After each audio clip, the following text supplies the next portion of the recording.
జీవితంలో ఒక తోడు ఉండడం ఎంతో అవసరం.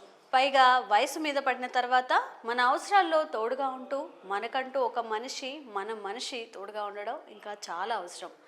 వృద్ధాప్యంలో ప్రేమతో దొరికే బంధం అయితే అంతకంటే గొప్ప బంధం ఇంకే ఉంటుంది. అలాంటి ఓ అరుదైన బంధం పెళ్లితో ముడిపడింది. 6 పదుల వయసులో ప్రేమతో ఒకటైన ఆ జంట గురించి ఇప్పుడు మనం తెలుసుకుందాం. రాజమండ్రికి చెందిన 64 ఏళ్ల మడగల మూర్తి పక్షవాతంతో స్వర్ణాంధ్ర వృద్ధాశ్రమంలో చేరారు.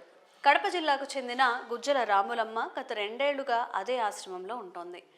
మూర్తి ఆరోగ్యం మెరుగుపడేలా సపర్యలు చేస్తూ అతను కోలుకునేందుకు తన వంతు కృషి చేసింది.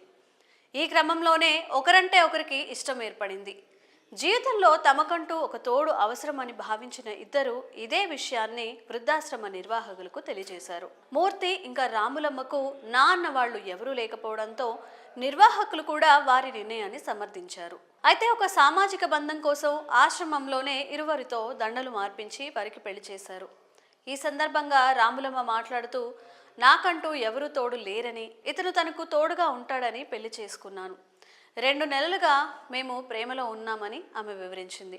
సోషల్ మీడియాలో కూడా వీరి పెళ్లికి ప్రశంసలు దక్కుతున్నాయి.